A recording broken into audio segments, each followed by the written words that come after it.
Hey, comic book fans, my nerdy friends, and my geeky padres, what's going on? It is very, very early in the morning right now, but this is a very, very late Lightning Round Reviews video. Also, mini haul. So, we'll get into it right before I go into work.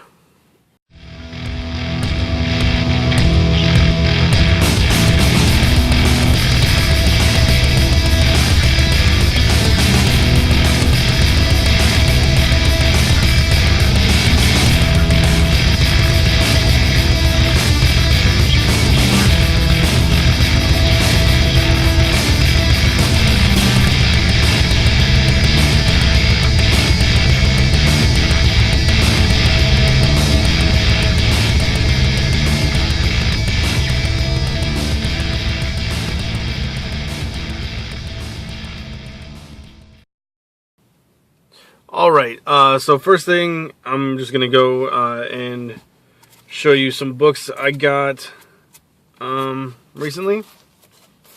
First we have House of Mystery, issue 213. Very nice title for the time of year it is, October.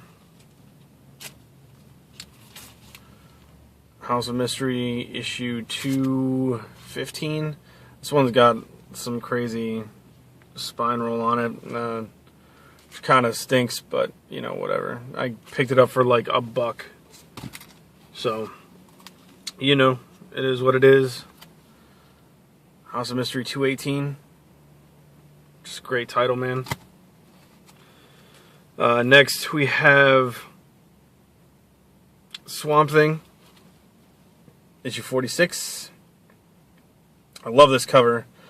Yeah, Phantom Stranger there, Swamp Thing, Hawkman, and Batman, and Swamp Thing is standing on a dinosaur's, like just standing on him like a conquering hero. Written by Alan Moore, so totally stoked about that. And last but definitely not least, this is the New Teen Titans, issue 21. I didn't get it because I'm a huge fan of Teen Titans or anything, but this is the first appearance of Night Force, which is a title I'm going to try to really get into and start collecting. Shouldn't be too hard to pick it up because the first volume is only like 14 books or something like that, 14 issues. So yeah, I just thought this was cool and got it for really cheap. This was like $1 too, and the condition is like pretty freaking amazing. So yeah, really super stoked about that. So next we'll just get into the reviews. They're going to be pretty much in ascending order. First, God is Dead, issue 2. You know, I feel the same way about this issue as I did the first one. It's not really fantastic. There's a lot going on that I just really don't care about, but there's like tiny little glimmers of fantastic in here that you see, and it's kind of keeping me on. I'm not sure. Like I'm back and forth with whether or not I want to keep picking this up, but you know, the premise is pretty much the gods, like every god, is coming back to Earth and trying to take over the Earth from humans who have done nothing but destroy it. And it's interesting, like the premise is way more interesting than what's going on in the book, which kind of sucks because I wanted it to be so awesome and it hasn't been that fantastic at all. But I think it's a 6-part miniseries, so I'm not sure if I'm going to stick on it or not. Bedlam, issue number 9. This cover is amazing. I love it. I love that, like, the shadow here has the Matter Red mask right there. Unfortunately, the cover is about the only thing I loved about this issue. It's just not what it was in the first, 6 issues. Even the Matter Red, flashback parts in the book just aren't as... They just don't grab you like they used to. I'm going to stick with it because maybe it'll get better.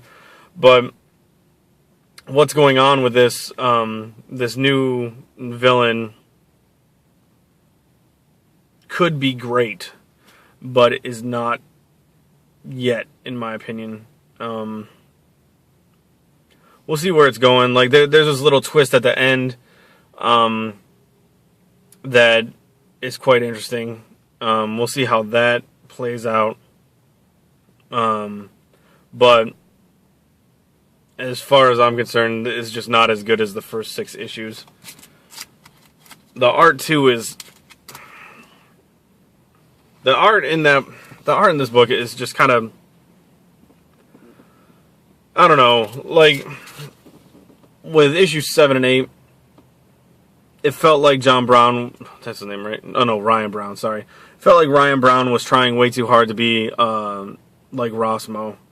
And in this issue, you see a little bit more change, a little more cleaner lines, but the penciling is just way too busy in this book. Like at first when Rossmo was doing it in the first 6 issues, I thought it was great. And then when Brown started trying to be Rossmo, when he took over, it just seemed like there was way too much like sketchy lines. I don't know. We'll see how his art develops as the book progresses. Next, Trillium, issue 3. Really, this storyline is fantastic. I love the concept of, a future female meets a past male and they begin a romance, really. The only complaint I have about this book is that, but it's also kind of a cool thing, like, you don't just read through it straight, like, one page you'll read the book like it's this, and then you'll have to flip it over to read the next page, and then go back like this, and then like this. It's cool, because it's not done at all, but it's slightly annoying. Like, it's just, like, too much work, kind of. But Jeff Lemire is doing awesome work, and I always really appreciate a writer who can do art as well, and I love his art in this book. I think it's awesome. So yeah, I'm really enjoying this book. Just slightly too much work to read it. Next, Forever Evil issue 2. A lot of people are super stoked about this book. I'm just kind of middle of the way, I guess. I mean, I don't know. It is what it is. Like, everybody's evil, trying to take over the world. We don't know where the Justice League is. Other people try to step up and be the Justice League, and then shit goes down, and, I don't like Lex Luthor as anything, really. Whatever. I mean, it's cool, but at the same time, I'm just kind of like, meh. Maybe if I read it again, I'd be more psyched about it, but it's alright. It's okay. I like the first issue better. After that, we have Lazarus, issue 4.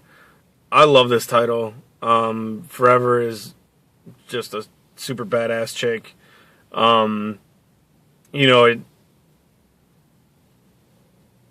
It's like the whole world is out to get her, but she doesn't even know it. So she's just going along with the family plan, and the family's just trying to F her. So that sucks, but she's just badass. I love, like, how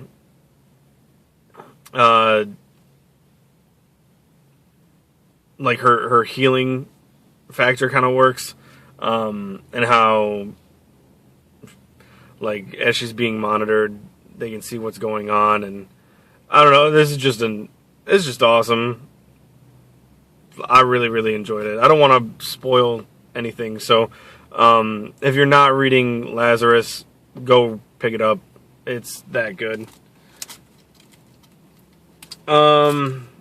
The next one is a book that I picked up at the behest of pretty much freaking everybody, everywhere. Green Arrow issue 24. I liked it.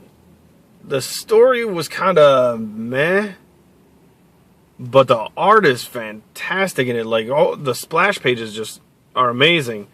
But I mean, the story was just all right, in my opinion. It felt like something I had read already, but I don't know. This was definitely a good jumping on point. I gave you, like, the first page gave you a whole lot of backstory that you need to know. So this was a good jumping on point for me. It's just the story was a bit too done. You know what I mean? Like, it was like a clean, just like, here's the happy ending kind of, like, not happy ending, but I don't know, it just didn't have anything that, like, really grabbed me. I'm gonna keep picking it up because, you know, I thought the art was definitely that good. And the story was pretty alright. Like, it seemed very, like I said, I felt like I read it before. But it was cool. It was cool. Yeah, really liked the art on that, though. That was awesome. So, next, runner-up to Book of the Week.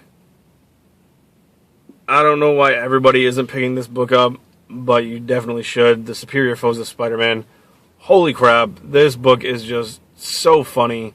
There's this scene where Boomerang is sitting in a jail talking to another character, and in between the glass, and it was so funny. I laughed out loud, literally. Such a good book. Like, if you're one of those people who are, like, upset about Peter Parker not being Spider-Man because you miss his, like, you know, his little quips and the funny aspect, the humor aspect of Amazing Spider-Man, you definitely need to pick up this book, because that's really all this book is just, like, that funny humor part of the Spider-Man, like, universe. It's just so good. Like, this, I love this book. This is probably, like, definitely top 3 Marvel books that I pick up. It's just that good. It's really, really good. And my pick of the week, of course, Swamp Thing, issue 24. Holy crap. Like, this issue was just awesome. You find out who the Cedar is. I didn't know who the character was, but in the book, they do enough explaining for anybody who doesn't know to actually get it. So, if you wanted to jump onto this title, this would be a good book to do so. I mean, there's some stuff that you might not get as much as if you read a few issues back, but there's definitely enough explanation going on for you to get it, and I think for you to understand what a big deal this issue is, and what it's leading up to. Charles Soule is just doing amazing things with this title. Not that it needed to be saved or anything, but good God, it's just amazing. Amazing book. So good. I don't want to spoil anything. But what's going to come up next is, I don't know, okay, I wouldn't say next, but what's going to come up in the future is just going to be epic. It's going to be amazing, and everybody should jump on that title.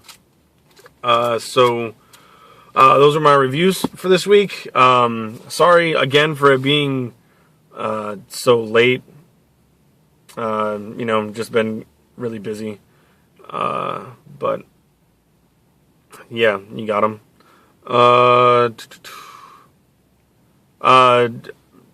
Give a shout out here to a newcomer to the community, Jedi Honor Code. Go check out his videos.